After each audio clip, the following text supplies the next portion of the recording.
Continuidade, então, a determinação da competência de juízo, né? É, além do tribunal do júri, que é competente para julgar os crimes dolosos contra a vida, e dos GCRIMs, dos juizados especiais criminais, que são competentes para julgar as infrações de menor potencial ofensivo, nós temos os juizados de violência doméstica e familiar contra a mulher. Ele é um juizado, ele é um órgão jurisdicional que foi criado pela Lei Maria da Penha, a Lei 11.340 de 2006, que é uma decorrência de uma recomendação da Comissão Interamericana de Direitos Humanos, uma vez que o Brasil foi signatário da Convenção de Belém do Pará e que se obrigou a criar mecanismos para coibir a violência doméstica e familiar contra a mulher e não havia criado, então, por uma, por uma recomendação, diante de um caso concreto, por uma recomendação da Comissão Interamericana de Direitos Humanos no âmbito do Sistema de Proteção de Direitos Humanos, o sistema regional, né, de proteção, o sistema americano, né, interamericano, o Brasil acabou se obrigando a cumprir a recomendação, que era sua obrigação efetivamente, criou a Lei 11.340, que é conhecida como Lei Maria da Penha, e essa lei, lá no seu artigo 14, determina que os crimes de violência doméstica e familiar contra a mulher sejam processados e julgados por órgãos específicos chamados juizados de violência doméstica e familiar contra a mulher e, portanto, quando nós estivermos diante de um crime de violência doméstica e familiar contra a mulher, a competência para julgamento é dos juizados de violência doméstica e familiar contra a mulher. Tá? Bom, nós temos também, agora já não obrigatório, né? Esse que eu vou falar é um juízo não obrigatório, que é o colegiado de primeiro grau para julgar organização criminosa. A Lei 12.694 de 2012 estabeleceu a possibilidade de que os juízes de primeiro grau que se sentissem ameaçados quando estivessem processando e julgando organizações criminosas pudessem pedir que esse processamento e julgamento se fizesse por um colegiado no âmbito do primeiro grau. E então os tribunais deveriam constituir um colegiado composto por 3 juízes, inclusive aquele que estava processando e se sentia ameaçado,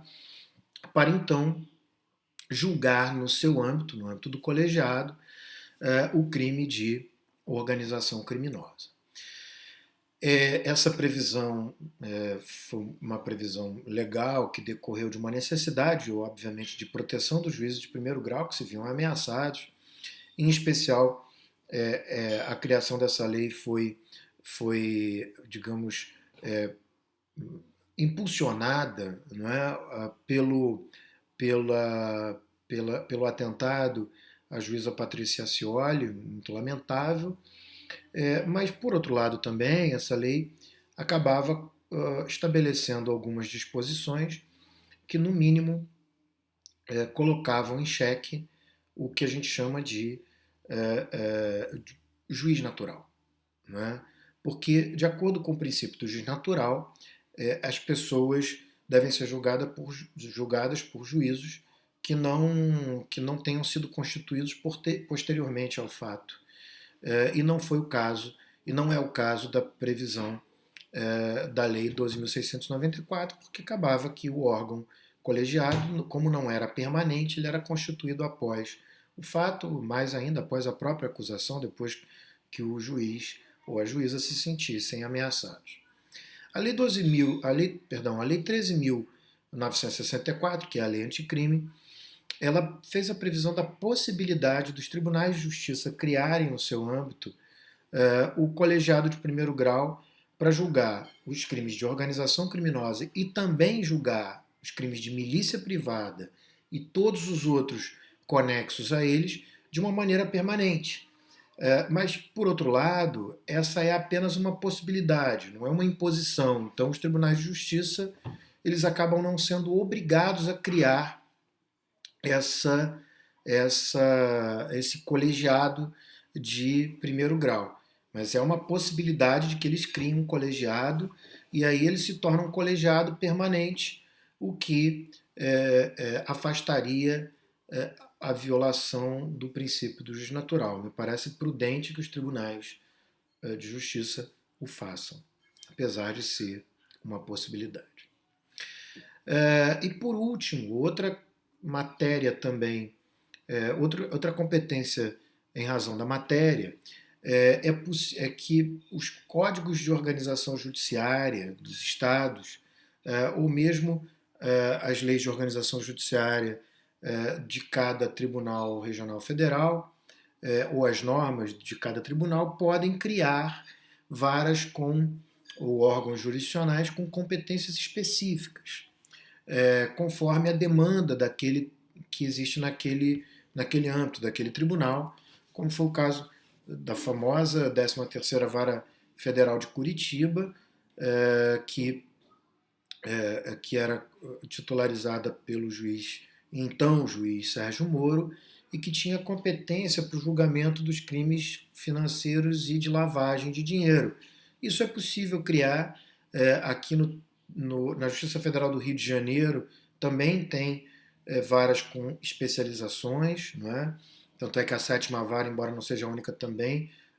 que também é competente para a Lava Jato, ela também julga os crimes de lavagem de dinheiro, também tem essa competência específica, portanto é uma competência em razão da matéria que pode ser definida pelas normas de organização judiciária, pelas normas que organizam o poder judiciário. Tá? Então, esses são os 5 casos dos critérios definidores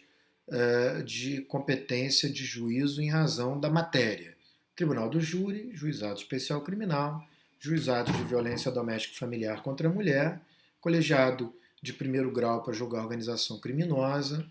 e as determinações, as normas de organização judiciária. Uma vez definida a competência pela natureza da infração, ainda é preciso definir o território, porque, como eu falei, nas comarcas muito grandes, elas ainda se subdividem em várias regionais, conforme o território dentro da comarca, como o Rio de Janeiro tem várias, enfim, Jacarepaguá, Leopoldina, Meia, Bangu e assim vai, né? Madureira. Então, é preciso determinar territorialmente, depois de definir a matéria, é preciso determinar territorialmente, e essa divisão em territórios se faz conforme as normas de organização judiciária,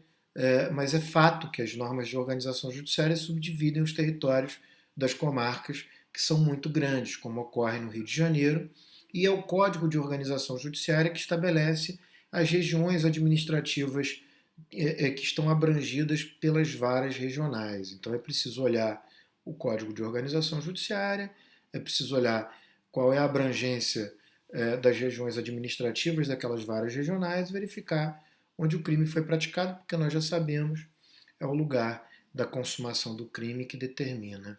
a infração, o lugar da infração. E por fim, se eu tiver ainda assim vários juízos competentes, não é? Então, por exemplo, na capital do Rio de Janeiro, no âmbito do Fórum Central, né, esquecendo até as regionais, nós temos 44 varas com competência criminal geral, 4 de júri, mais 44 competência geral. Então, quando eu tiver vários órgãos jurisdicionais competentes, e eu já passei pelos critérios de natureza e de território, eu vou ao último critério, que é o chamado critério de livre distribuição. A livre distribuição nada mais é do que um sorteio randômico que determina qual daqueles todos juízos competentes é que será aquele que vai julgar o caso concreto. Então, quando eu tiver ainda, depois de todos os critérios, quando ainda tiver mais de um juízo competente, eu determino pela livre distribuição, que é o sorteio. E assim eu finalizo a determinação da competência, passei pelas 5 etapas e determinei, né, em qualquer caso, qual é o juízo competente para julgar. Tá?